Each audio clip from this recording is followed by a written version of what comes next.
அறிவியல்ல wheeler J நார்த்தோடைய மிகப்பெரிய சாதனைகள் என்னென்னன்றத பார்க்கலாம். வீலர் ஜே நார்த் அமெரிக்காவை சேர்ந்த ஒரு கடல் உயிரியலாளர் மற்றும் சுற்றுச்சூழல் விஞ்ஞானி. இவர் 1922 ஜனவரி 2 அன்னைக்கு யுனைடெட் ஸ்டேட்ஸோடைய கலிஃபோர்னியாவில் இருக்கிற சான் பிரான்சிஸ்கோவில் பிறந்தாங்க. இவருடைய full name Wheeler James North. இவர் 1953ஆம் ஆண்டு அந்த கலிஃபோர்னியாவுடைய சான் டியாகோவில் இருக்கிற university of California San Diego Scripps institution of ஓசனாகிராஃபியிலிருந்து பிஎஸ்டி இன் பயாலஜிக்கல் ஓசனாகிராஃபி, அதாவது உயிரியல் கடலியலில் முனைவர் பட்டம் பெற்றாங்க. அதை தொடர்ந்து வீலர் ஜே நார்த் அதே இன்ஸ்டிடியூஷனில் மெரைன் பயாலஜி அப்படின்ற கடல் உயிரியலை கற்பிக்கக்கூடியவராக இவருடைய டீச்சிங் கெரியரை ஆரம்பித்தாங்க. அப்போ சதர்ன் கலிஃபோர்னியாவுடைய கடற்கரையோரம் இருக்கிற கெல்ப் ஃபாரஸ்ட் ஆனது கொஞ்சம் கொஞ்சமாக அழிஞ்சிட்டு இருக்கு அப்படின்றத இவர் கவனிச்சாங்க. கெல்ப்ன்றது ஒரு பெரிய கடற்பாசி இனம். ஆனால் இது பார்க்குறதுக்கு பெரிய தாவரம் மாதிரி இருக்கும். அதனால இது சீ பிளான்ட் அப்படின்னு அழைக்கப்படுது. இருந்தாலும் கெல்ப்பானது பெரிய கடற்பாசி இனத்தை சார்ந்தது தான். அந்த கெல்ப்பானது கடற்கரையோரம் ஆழம் கம்மியாக இருக்கக்கூடிய இடத்துல இருக்கக்கூடிய பாறைகளை பிடிச்சு ரொம்ப நல்லா வளரும்.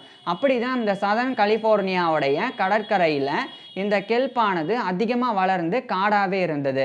ஆனால் அந்த கெல்ப் ஃபாரஸ்ட் ஆனது கொஞ்சம் கொஞ்சமாக அந்த காலத்தில் அழிஞ்சிக்கிட்டு வந்தது. அதை தான் வீலர் ஜே நார்த் கவனிச்சாங்க. அதுக்கப்புறமா எதனால் கெல்ப் ஃபாரஸ்ட் ஆனது அழிஞ்சிக்கிட்டே வருது அப்படின்றத கண்டறிகிறதுக்காக வீலர் ஜே நார்த்தும் அந்த ஸ்கிரிப்ஸ் இன்ஸ்டிடியூஷன் ஆஃப் ஓசனாகிராஃபியில் பணிபுரியக்கூடிய இவருடைய கொலீக்ஸும் இணைஞ்சு அடிக்கடி சதர்ன் கலிஃபோர்னியாவுடைய கோஸ்ட்டுக்கு போனாங்க. அங்கே போய் அந்த கெல்ப் ஃபாரஸ்ட்டை தொடர்ச்சியாக கவனித்து வந்தாங்க. ஒரு சில இடங்கள்ல இந்த கெல்ப்ஸ் ஆனது அதிகமாக வளர்ந்துருந்தது. அதே இன்னும் சில இடங்கள்ல ரொம்ப கம்மியாக இருந்தது. அப்போ வீலர் ஜே நார்த் ஸ்கூபா டைவ்லாம் பண்ணாங்க. ஸ்கூபா டைவ் அப்படின்னா அந்த இடத்துல கடலில் குதித்து உள்ளே போய் என்னென்ன இருக்குது அப்படின்னு சொல்லி பார்த்தாங்க. அதாவது நான் ஏற்கனவே சொல்லியிருக்கேன், கடற்கரையோரம் ஆழம் கம்மியாக இருக்கிற இடத்துல இருக்கக்கூடிய பாறைகளை பிடிச்சு இந்த கெல்ப்பானது வளரும். ஸோ அதனால அந்த இடத்துல குதித்து உள்ள பாறைகள் எப்படி இருக்குது அப்படின்றத இவர் ஆய்வு செஞ்சாங்க. அப்போ தான் ஒரு விஷயத்தை கவனிச்சாங்க. எந்த இடத்துல கம்மியாக கெல்ப்ஸ் இருக்கோ அந்த இடத்துல சி அர்ச்சின்ஸ் அப்படின்ற ஒரு வகையான கடல் பிராணிகள் அதிகமாக இருந்தது. அதுவே இன்னொரு பக்கம் அந்த கெல்ப்ஸ் ஆனது அதிகமாக இருக்கக்கூடிய இடத்துல இந்த சி அர்ச்சின்ஸ் ஆனது இல்லை. அப்போ இந்த சி அர்ச்சின்ஸ் என்ன பண்ணுது அப்படின்னு பார்த்தாங்க, அந்த கடல் பிராணியானது அந்த கெல்ப்புடைய வேர் பிடிச்சிருக்கக்கூடிய அந்த பாறை, ஸோ அந்த இடத்துல இருந்து அந்த வேரை இந்த சி அர்ச்சின்ஸ் ஆனது சாப்பிட்டது. ஸோ அப்படி வேரோட அதை சாப்பிட்றனால அந்த இடத்துல அப்படியே மேல் பகுதியெல்லாம், அந்த கெல்ப்புடைய மேல் பகுதியெல்லாம் அப்படியே வெட்டப்பட்டு தண்ணியோடு அடிச்சுட்டு போனது. அதே சமயம் கொஞ்சம் கொஞ்சமாக அந்த இடத்துல அழிஞ்சுக்கிட்டே வந்தது. ஸோ இந்த சி அர்ச்சின்ஸ் அதிகமாக இருக்குது. அதுதான் இந்த கெல்ப்போடைய வளர்ச்சி தடைப்பட்டு அதனுடைய காடு அழிவுக்கு காரணமாக இருக்குது அப்படின்னு சொல்லி வீலர் ஜே நார்த் அதனுடைய அழியும் காரணத்தை கண்டறிஞ்சாங்க. இப்போ அதை பாதுகாக்கணும் அப்படின்னு சொல்லி இவர் முடிவு செஞ்சாங்க. அந்த கெல்ப் ஃபாரஸ்ட்டை பாதுகாக்கிறதுக்கு இவர் சில முன்னெச்சரிக்கை நடவடிக்கைகளையும் அதுக்கப்புறம் அந்த காடுகளை காப்பாற்றுறதுக்கு உண்டான சில நடைமுறைகளையும் செஞ்சாங்க. என்னன்னா, இப்போ அதிகமாக இந்த சி அர்ச்சின்ஸ் தான் கெல்ப் ஃபாரஸ்ட் அழிகிறதுக்கு காரணமாக இருக்குது. அப்போ அதனுடைய எண்ணிக்கையை குறைக்கணும் அப்படின்னு இவர் முடிவு செஞ்சாங்க. அதுக்காக ஆரம்பத்தில் குயிக் லைம் அப்படின்ற சுண்ணாம்பு தூளை எடுத்துக்கிட்டாங்க. அதை எடுத்துக்கிட்டு போய் இந்த அதிகமாக சி அர்ச்சின்ஸ் இருக்கக்கூடிய இடத்துல தூவினாங்க. அந்த தண்ணியில், கடல் தண்ணியில். அப்படி தூவுறனால என்ன நடக்கும்னா, அந்த சி அர்ச்சின்ஸோடைய உடலெல்லாம் கொஞ்சம் கொஞ்சமாக எரிய ஆரம்பிக்கும். அதுக்கப்புறம் அந்த சி அர்ச்சின்ஸ் ஆனது வீங்க ஆரம்பிக்கும். ஏன்னா அந்த அளவுக்கு இந்த குயிக் லைம் ஆனது அந்த கடல் பிராணியை பாதிக்கும். அதே சமயம் அந்த இடத்துல இருக்கக்கூடிய மீன்களையோ நண்டுகளையோ அல்லது மற்ற தாவரங்களையோ கடற்பாசிகளையோ எதுவுமே செய்யாது. ஸோ அப்பேற்பட்ட அந்த குயிக் லைமை எடுத்து தான் இவங்க தூவினாங்க.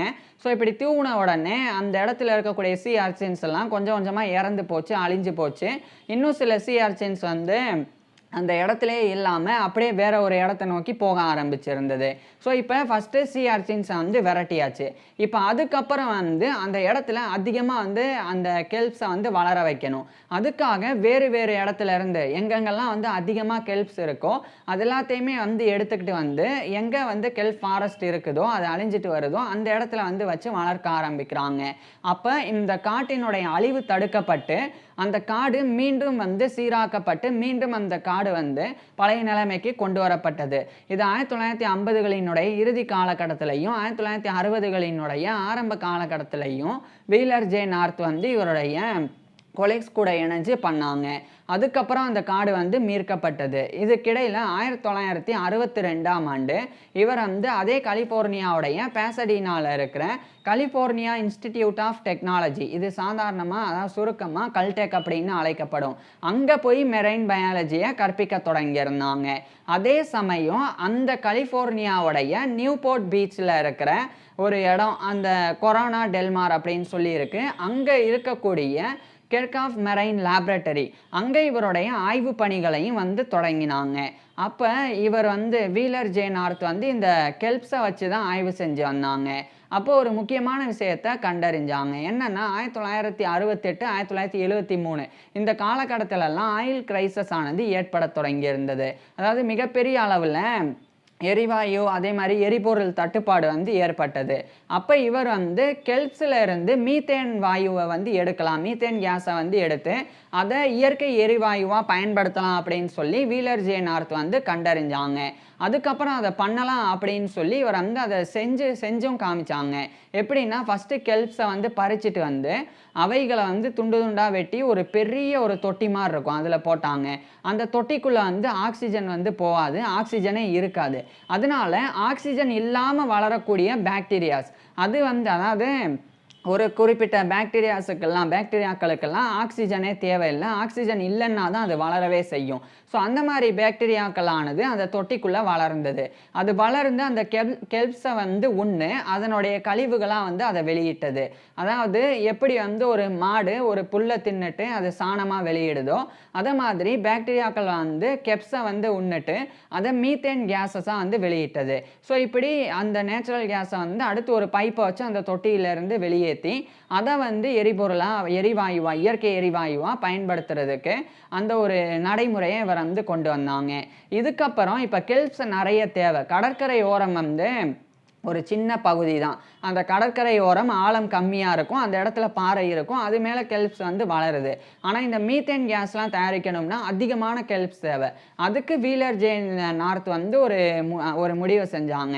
என்னன்னா ஒரு பெரிய இரும்பு வலை மாதிரி எடுத்துக்கணும், அதை வந்து நடுக்கடலில் பெருசாக வந்து நிற்க வச்சிடணும். அதாவது நடுக்கடலில் கொஞ்சம் ஆழத்தில் அப்படின்னா இப்போ எப்படி கடற்கரை ஓரத்தில் ஆழம் கம்மியாக இருக்கும், அந்த இடத்துல பாறை இருக்கும், அந்த பாறைகளை பிடிச்சி தான் இந்த கெல்ப்ஸ் ஆனது வளரும். அந்த மாதிரி அந்த கடலுக்கு நடுவில் பெரிய ஒரு மிதக்கக்கூடிய ஒரு ஃப்ளோட்டிங் ஸ்ட்ரக்சரில் ஒரு பெரிய இரும்பினாலான ஒரு விஷயத்தை வந்து இரும்போ அல்லது பிளாஸ்டிக்கினாலோ ஆன ஒரு பெரிய வலையை வந்து வச்சிடணும் அப்படின்னு சொல்லி சொன்னாங்க.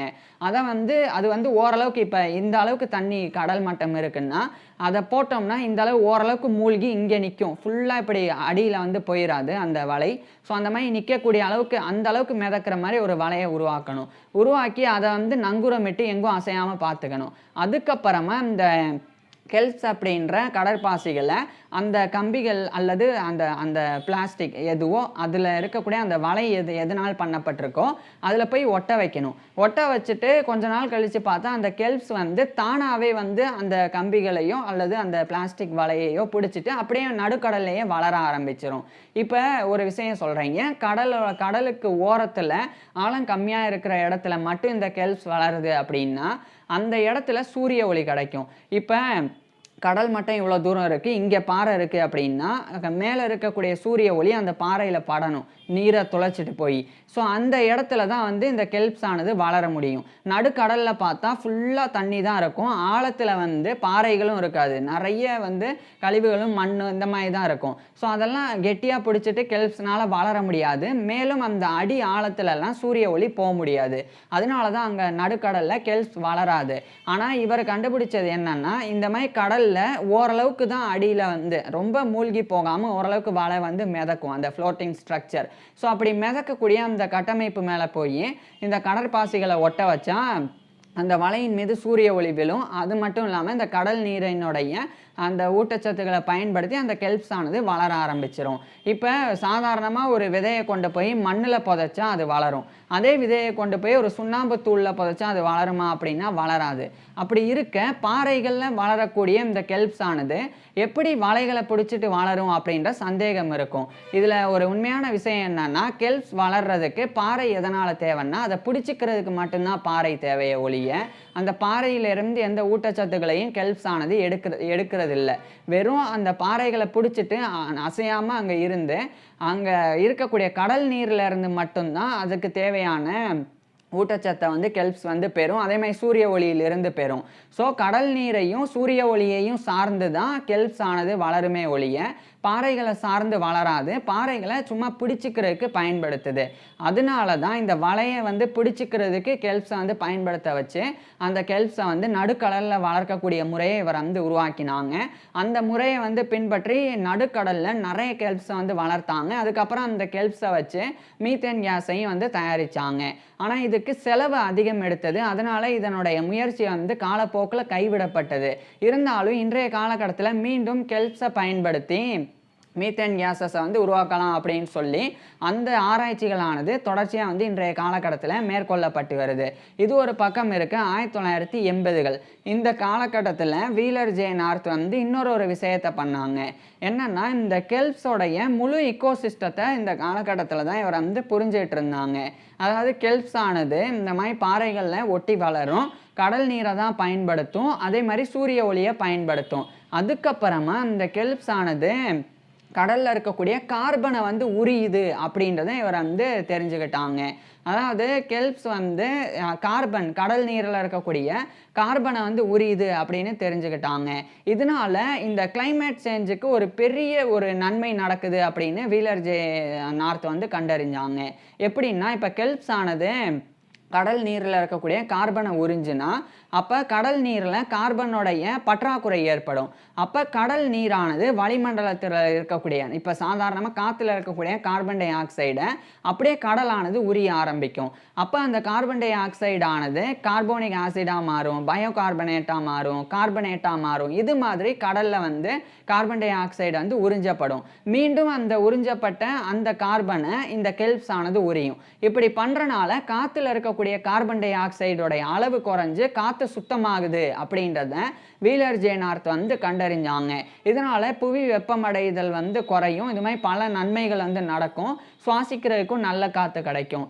ஸோ கெல்ப்ஸ் ஆனது வெறும் மீத்தேன் கேஸை கொடுக்கறது மட்டும் இல்லாமல் அதை நல்லா வளர்த்தா அது கடல் நீரில் இருக்கக்கூடிய கார்பனை வந்து உரியும். கடல் நீரில் கார்பன் குறைபாடு ஏற்பட்டால் கடல் நீரானது கார்பன் டை ஆக்சைடை வந்து உறிஞ்சிரும், காற்றுல இருக்கக்கூடிய கார்பன் டை ஆக்சைடு. அப்படி உறிஞ்சால் கார்பன் டை ஆக்சைடு வந்து முழுமையாகவே வந்து காற்றிலிருந்து கொஞ்சம் கொஞ்சமாக இழுக்கப்பட்டு அதனுடைய அளவு குறையும்.